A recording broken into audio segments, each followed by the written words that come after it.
Hi guys, welcome to our latest video. Pag-uusapan natin labanang Barangay Ginebra at Rain or Shine Elasto Painters na mangyayari. Magaganap August 24. That will be the debut of pambansang koponan, the most popular team in the land, Barangay Ginebra, haharap sa may unang panalo na. Nakakuha ng kanilang unang panalo laban sa Blackwater Bossing kahapon. Medyo i-discuss natin yan. Rain or Shine Elasto Painters. Sabi ko nga, nabanggit ko sa ating Facebook page, I love their chances. This conference, with the experience that they gained and the players that they got in the off-season, napakaganda mga kaibigan, napakaganda ng tsansa ng Rain or Shine Elasto Painters this conference. Pero i-discuss natin ang magaganap na laro, Barangay Ginebra versus Rain or Shine Elasto Painters. Napakadaming nagtatanong. Sisimulan natin, but before we jump into it, syempre iniimbita ko muna yung mga bago sa channel ko, pati na yung mga dati ng subscribers na kasama sa account na may silver play button natin na nahack. Mag-subscribe na kayo ulit dito sa bago nating channel na Chief Kratos TV. At syempre guys, yung mga gumamit ng KRTS promo code, yung mga player ng 1xBet, yung mga naglalaro sa 1xBet using KRTS promo code, lumipat na kayo sa CKTV. Ang kailangan nyo pong gawin, i-deactivate na ninyo yung inyong lumang account, gumawa kayo ng bago using CKTV promo code. After ninyo pindutin yung link na nasa ating description box pati sa comment section, baka po kasi ma-deactivate. Sayang yung inyong mga load sa KRTS promo code kapag na-deactivate na po ang inyong account na ito. So lipat na po kayo and use CKTV promo code. Pag-usapan natin, Barangay Ginebra magde-debut laban sa may panalo na Rain or Shine Elasto Painters. Hindi lamang may panalo na, actually Rain or Shine Elasto Painters is very sharp. Walang kalawang itong koponang ito because sabi ko nga, may mga turnamento na nasinalihan before the start of the Governor's Cup of the PBA 49th season, and obviously in their first game, walang butas talagang buong buo na yung koponan na ito.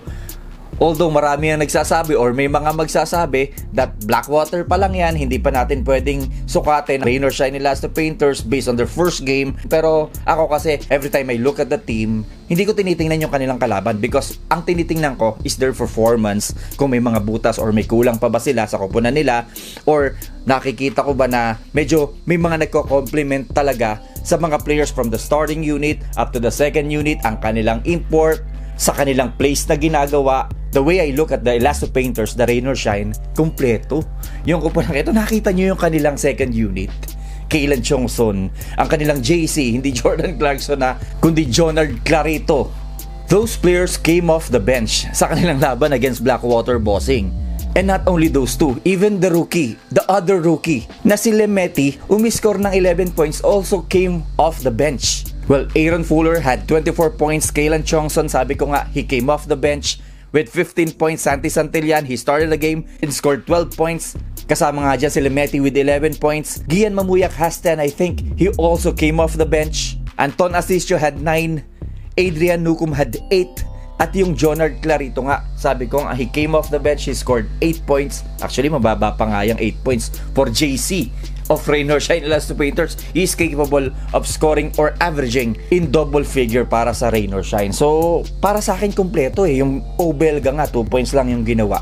Alam naman natin yung Bo Belga, he is capable of scoring and he is very capable of leading his team. So, with the lineup that they have right now, with Kaylan Chongson, I don't think ganun ka loaded yung responsibility ni Bo Belga in scoring kagaya ng mga nakalipas na conference right now, kasi masasabi na natin is slowly but surely, but definitely not silently, nade-develop ang Rain or Shine Elasto Painters into a level na gusto nilang puntahan, tapatan yung mga malalakas na koponan sa PBA. So, natutuwa ako para sa mga fans ng Rain or Shine Elasto Painters because they are competing right now.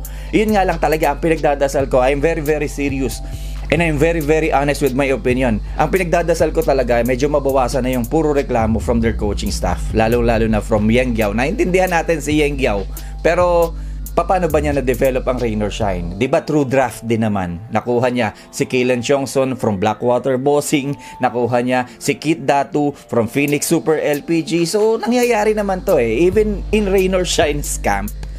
May mga players siya na nakuha from the draft that they got from teams na sinasabi na dapat wala na dyan sa PBA. It's so disrespectful para sa akin kaya ayokong naririnig yung mga farm teams because it is so disrespectful para sa mga koponan, para sa mga may-ari, para sa mga players, para sa mga kasama sa organization ng mga teams na yan na sinasabi nating farm teams. We have to respect everybody. The team of Blackwater Boxing, the Terra Firma Jeep, we need to respect them. Actually, napakalaking gastos. And for them to be part of the family, of the PBA family, kahit pa yung kung anong mga decisions nila sa kanilang koponan, we need to respect them. But eto, pag-usapan na natin ang Barangay Ginebra. Haharap sa, sabi ko nga, nasa level na koponan who can win a championship here in the PBA na Rain or Shine. Medyo delikado.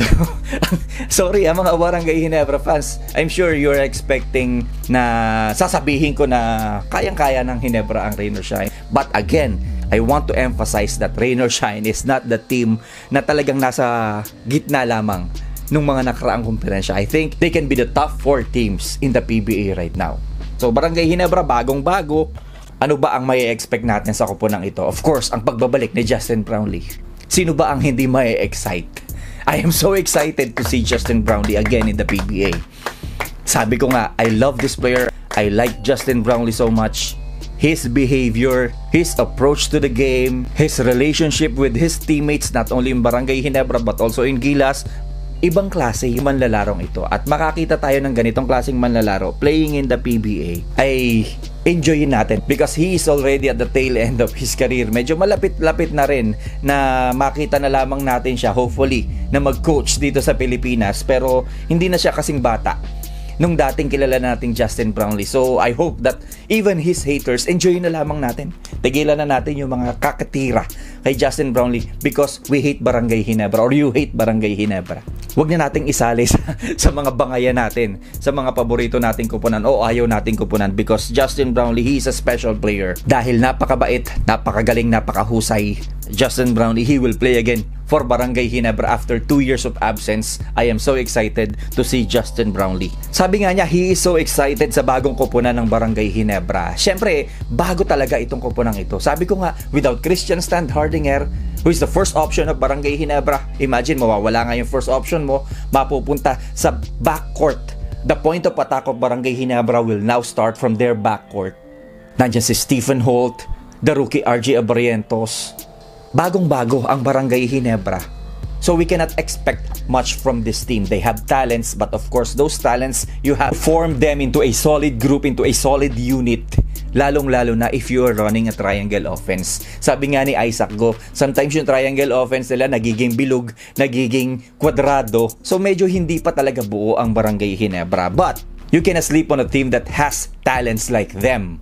May iba talaga lalong-lalo na yung tempo ng Barangay Ginebra. Lalong-lalo na kina Justin Brownlee and some other players na matagal na yung dinatna na yung mga galing sa Terra Firma na dinatnan sa Barangay Ginebra. From managing the pace to stay with Christian Standhardinger before, to move a little bit faster now, to keep up with faster players like Stephen Holt and RJ Abarrientos. So napakalaking adjustment. But again, this team has a lot of potential, monumental ang potential ng Barangay Ginebra with all these talents. They just need to form it as a solid unit to win in the PBA. Talents alone couldn't win a thing in the PBA. Napakahuhusay po ng mga coaches dito. At ng mga players dito, walang maitatagong kahinaan dito sa liga, dito sa PBA. So, they need to form as a solid unit without any weaknesses. Right now kasi may mga weakness pa ang Barangay Ginebra. So, they need to convert those weakness into their strength. Sabi nga ni Coach Tim Cone, kung medyo humina sila sa ilalim, he will use this as his strength. And he will use Isaac Go and Ben Adamos to their strength. So ito ang inaasahan ni Coach Tim Cone from those guys at ito ang inaasahan ng mga fans ng Barangay Ginebra coming from those players. So I am so excited. I want to see how Barangay Ginebra can keep up versus Rain or Shine. Again, Rain or Shine is a very, very tough team. I am excited. I'm sure you're all excited. Abangan natin ito, Rain or Shine, Elasto Painters versus Barangay Ginebra. Kanino ka? Before we end this video, syempre I want to give a shoutout sa mga laging sumusuporta sa atin, laging nanonood ng ating mga videos. Si Musang20, sabi niya, one of the legit vloggers. Let's go, CK. A Rivera, pa-shoutout daw. Shoutout sa'yo, A Rivera. Kay JR Garampil. Boss, kapag nag-content ka sa Ginebra, pa-shoutout ako. So, shoutout sa'yo, JR. kay Bella Madrid, kay Reynard Latorre. Sabi niya, Chief, sana araw-araw kang nag-share about PBA or even NBA basketball. The best ka magpaliwanag, maliwanag at well-organized. Maraming salamat po sa inyong mga papuri. Maraming salamat sa lagi niyong pagtutok sa ating mga videos. Enjoy the game, enjoy the PBA. Atin ito.